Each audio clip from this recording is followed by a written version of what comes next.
What is going on, ladies and gentlemen? Welcome back to the channel. My name is Paul. This is the Leeds Therapy. I really hope you're doing well. Thank you as ever for stopping by. Really do appreciate it. On the right-hand side of the screen, you will see all of my socials. So my TikTok, my Instagram, and also my YouTube as well. If you could subscribe to those, in particular my YouTube, turn the notifications on. If you could also like this video. Any comments that you want to make, please feel free. Leave them in the comment section down below. So, today's been interesting so far. Started off last night. There appears to be a heckload more movement than what was originally on there. There seems to be a lot of work actually properly going on now.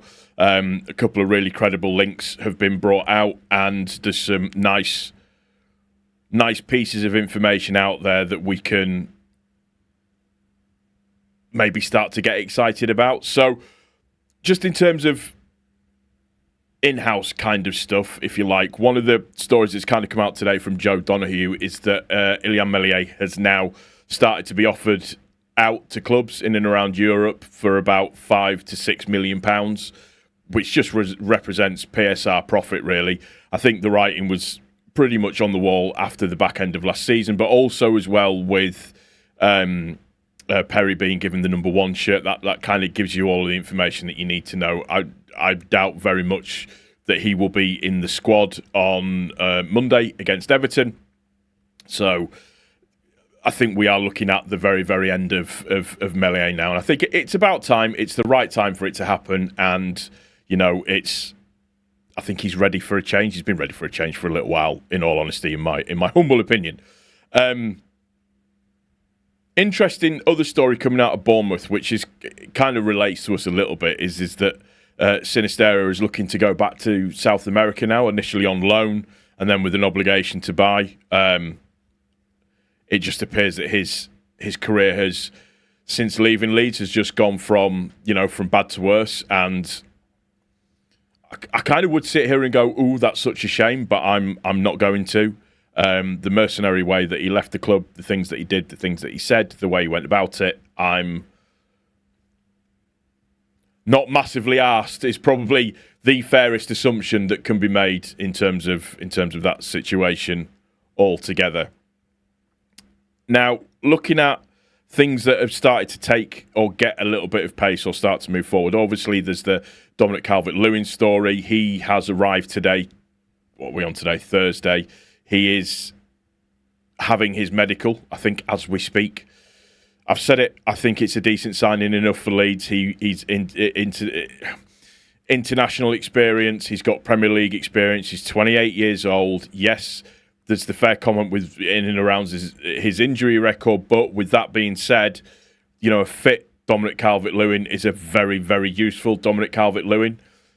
I was on a podcast, an Everton podcast, and there are a few Everton fans that are sad to see him go. On his day, he can be unplayable, and that's the player that we want to get. His best form came under Carlo Ancelotti, which was Ancelotti saying to him, "Look, players, play like Inzaghi, play in the box, in and around the box, and you'll get fruition from that." He got his injury, and Rafa Benitez brought him back far too quickly, and he's never really been right since then. So jury's going to be out on him, obviously. I think, some people are happy about it, some people aren't happy about it, but it's just one of those things we just have to be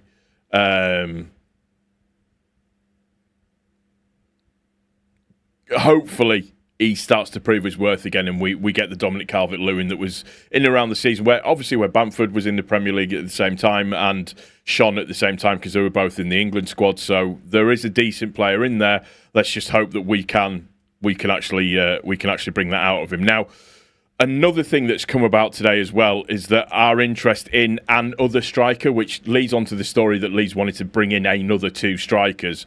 So in Greece, striker that plays for Panathinaikos, I'm going to absolutely butcher his name. It's Ioannidis, I think is the right way of pronouncing his second name. Greek striker, obviously plays for Panathinaikos.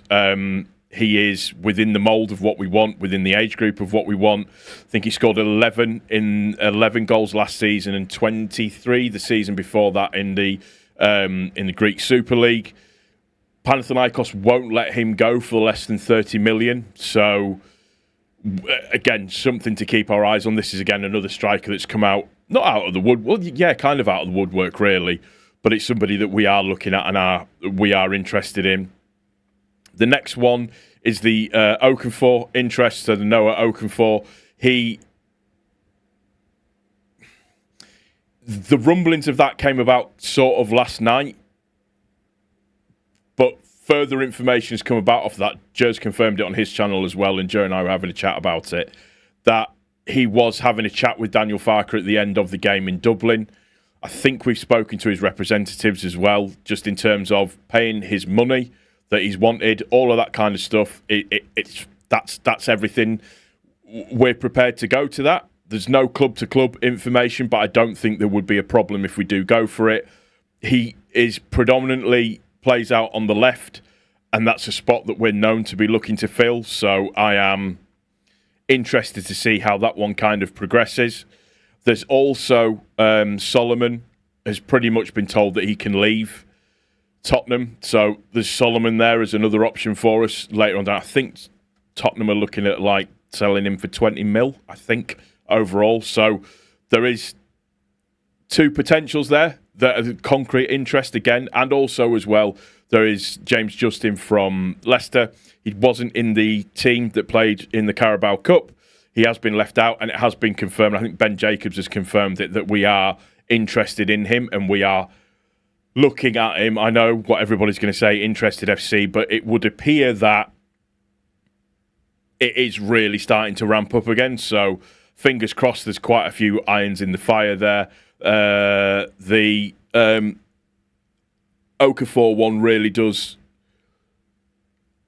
interest me. I think he would be a very, very, very, very good signing for us, and somebody that can deliver the balls that Dominic Calvert-Lewin needs as well. So fingers crossed with that. And just on Calvert-Lewin, actually, just something else that I wanted to mention on that as a whole is that he turned down offers from Atalanta, Manchester United, Newcastle, Sunderland put an offer on the table for him as well, and he turned them all down to take us. So it's not like he wasn't without offers.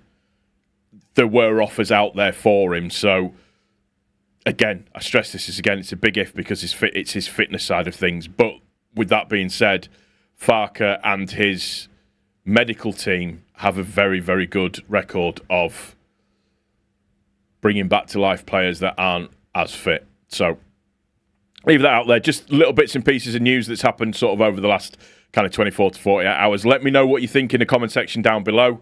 That's going to do it for this one. Like I said before, if you haven't done so already, please subscribe to the channel. I would really, really appreciate it. Get the notifications on. Get your comments in down below.